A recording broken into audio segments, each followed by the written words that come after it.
Jadi kalau dalam tradisi agama itu silaturahim adalah menyambung sesuatu yang seharusnya tersambung. Agama yang masuk negara nggak konflik itu diantaranya paling spesial itu Indonesia, karena para wali ini mendampingi kultur daerahnya tapi tidak benturan. Misalnya kalau orang Jawa dulu pakai sesajen di sawah-sawah, katanya dimakan penunggunya. Ya penunggunya sawah itu kalau dulu ya pikirannya itu makhluk gaib. Di era modern ya penunggunya itu ya kambing, ayam itu. Jadi ya memang yang makan itu akhirnya. Tapi dulu itu aneh diistilahkan dimakan penunggunya. Kalimat penunggu itu apa ya gak jelas, apa dengan tanda petik apa penunggu betul gak jelas. Wali-wali datang tidak mengkafirkan itu tapi terus dirubah jadi sedekah ke tetangga-tetangga. Jadi kultur itu gak dilawan tapi cukup diubah. Jadi makani demit menjadi sedekah ke tetangga. Nah cerita kurban juga seperti itu. Dulu tokoh-tokoh Quraisy penunggu Ka'bah itu dulu sudah ndak tauhid, sudah musyrik kalau dalam bahasa agama. Itu di mana-mana termasuk kebutuhan pokok manusia itu kalau kumpul-kumpul itu makan-makan. Itu mulai dulu. Terus korbannya itu ya pasti perempuan mulai dulu. Jadi hanya bagian masak, boleh makan nanti ngenteni luwian itu, ngenteni bekas-bekasnya. Sehingga yang nyortir Abu Jahal CS itu. Jadi yang kurban harus hewannya bagus, spesial, bahkan nggak boleh dikawinkan. Hewan yang mau dikorbankan itu nggak boleh dikawinkan, nggak boleh pernah dikendarai, nggak boleh pernah dipakai bajak sawah dan sebagainya. Semuanya serba spesial. Nanti dikorbankan di Ka'bah, yang dijual Ka'bah. Nah pertanyaannya, Ka'bah ini nggak memakan daging, yang untung ya ketua-ketuanya ini, karena Ka'bah tidak doyan daging. Dan itu ya di atas namakan Allah, ini demi taqarrub ila Allah, demi itu. Sehingga mereka bilang wa qalu hadhihi an'amu wa harsun hijrul la yat'amuha illa man nasa'u bisamihim. Ini hewan korban harus spesial dan yang berhak makan hanya orang-orang spesial, yaitu para penunggu Ka'bah, para sadanatul bait. Tapi karena mereka sudah tidak benar, tidak jujur, Islam mau merubah tradisi itu. Tapi kalau tradisi itu dirubah, maka Islam akan terkenal pelit karena dari acara makan-makan menjadi tidak ada makan-makan. Jadi kadang kebenaran itu harus diganti dengan sesuatu yang tidak ekstrim, karena tadi dari acara makan-makan menjadi sama sekali nggak makan-makan. Maka terus diganti oleh Islam dengan kalimat udhiyah, dengan kata kurban. Nah kenapa itu harus terjadi? Karena kurban itu sebetulnya syariatnya Nabi Ibrahim, di mana orang Mekah itu memang turunan Nabi Ibrahim, sehingga sisa-sisa makan-makannya masih. Cuma mulai ada melenceng, ada sesajen, ada khurafat, ada bid'ah. Kemudian itu mulai masalah. Terus Rasulullah Muhammad SAW datang ingin benahi itu. Tapi yang dibenahi adalah menghilangkan kemusyrikannya, bukan makan-makannya. Akhirnya diganti oleh udhiyah. Nah kenapa ada kurban? Kalau dalam banyak literatur, Nabi Ibrahim alaihissalam itu Nabi yang paling, dengan tanda kutip, mengklaim kalau beliau itu orang paling sayang. Paling sayang kepada Allah, paling dekat kepada Allah. Nggak ada yang dicintai selain Allah. Beliau memaklumatkan itu baik secara lisan maupun di gemuruh hatinya, di bisikan hatinya, di detak jantungnya, pikirannya seperti itu. Pas itu beliau belum punya putra karena beliau termasuk lambat punya anak. Suatu saat ditakdir punya putra, yaitu Ismail. Pas seneng-senengnya jalan, pas seneng-senengnya punya anak, sama Allah disuruh nyembelih.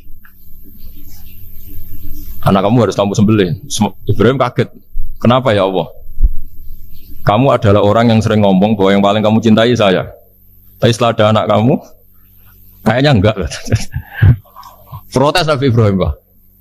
Yang benar Gusti, iya harus anak kamu. Karena beliau kadung janji, kadung komitmen yang paling dicintai Allah, tidak ada yang lain. Saya akan mencintai engkau ya Allah, meskipun harus mengorbankan anak saya. Singkat cerita, terus disyariatkannya kurban itu. Ketika Nabi Ibrahim berkomitmen melaksanakan perintah itu, Ismail juga mau nurut, bersama Allah diganti oleh hewan kurban yang bernama kambing. Sehingga versi cerita itu bahwa Allah akan maklumi ketika orang mencintai Allah secara serius, bersamaan dengan itu orang juga mencintai anaknya dengan proporsi masing-masing. Itu di khazanah-khazanah yang saya baca. Versi kedua, tapi ini nanti nggak perlu dipertanyakan, itu versi yang paling baik, yang paling benar gimana? Yang tanya juga bid'ah, yang jawab juga bid'ah nanti. Karena itu wilayah yang kadung terjadi. Jadi kalau dalam ilmu hadis itu, kalau kadung terjadi, mau kamu unggulkan yang mana, tetap saja yang terjadi hanya satu, mau kelewat. Beda dengan istihad solusi.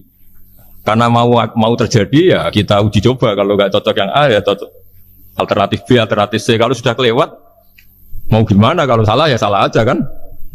Versi kedua begini. Semoga versi kedua ini yang benar. Kalau ini benar keren.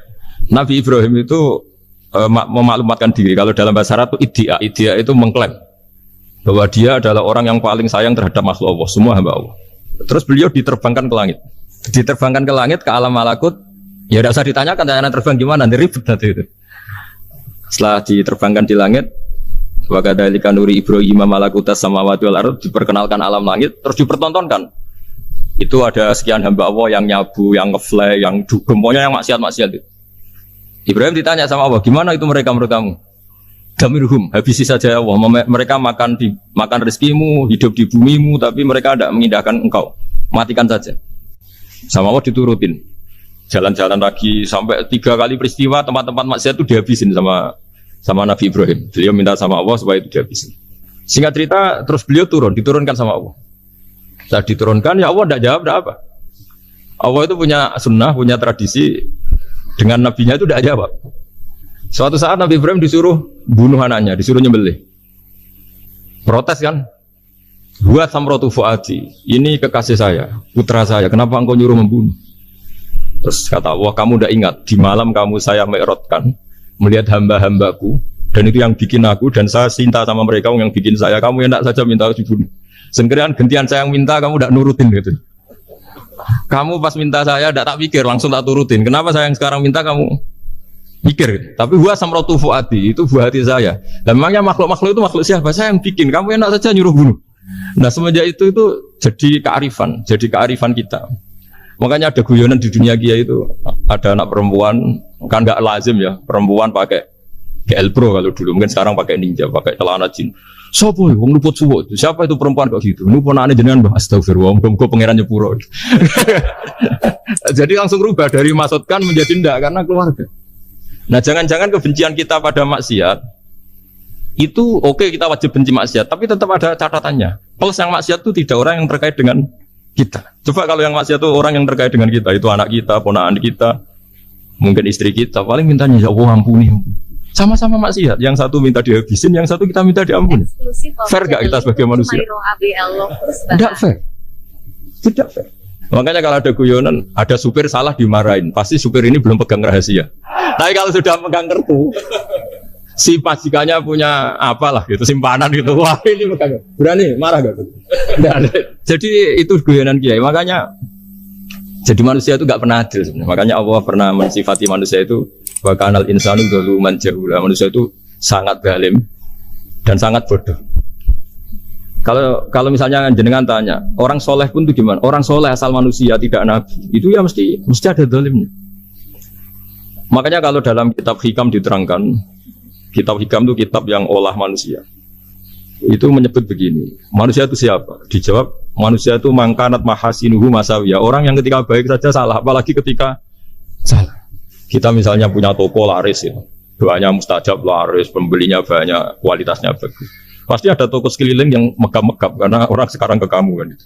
Sehingga orang supaya terus merasa salah. Robbana dzalamna anfusana. Meskipun kita sedang benar pun, saya termasuk kiai yang kalau ngelepas haji, mungkin yang haji itu mangkel. Karena saya tidak pernah muji-muji haji, meskipun saya melepas orang haji. Umumnya kiai kalau ada orang haji kan dilepas haji mabrur, tidak ada lain balasan kecuali surga. Saya itu karena pernah kecil, pernah dengerin masyarakat. Itu ngenes ketika si kiai pidato tadi ternyata ngenes. Ngenesnya seakan-akan surga itu hanya milik yang haji. Mana koyo kula sepudi Gus wong kula ora kelar kaji. Semenjak itu setelah saya jadi kiai ya dendam juga. Akhirnya setelah saya jadi kiai kalau ngaji orang yang haji mabrur balasannya surga, orang yang fakir sabar juga surga, orang yang sering dimarahin istri juga surga. Kata pokoknya surga terus. Sampai yang mau haji itu Gus gimana kok bahas kita kok sama dengan mereka? Ya karena saya ada ulama pesanan kata gitu. Jadi artinya gini, ketika Anda muji ibadah haji jangan kira yang ngenes tidak banyak, yang ngeluh juga banyak karena mereka ada takdir gak mampu haji.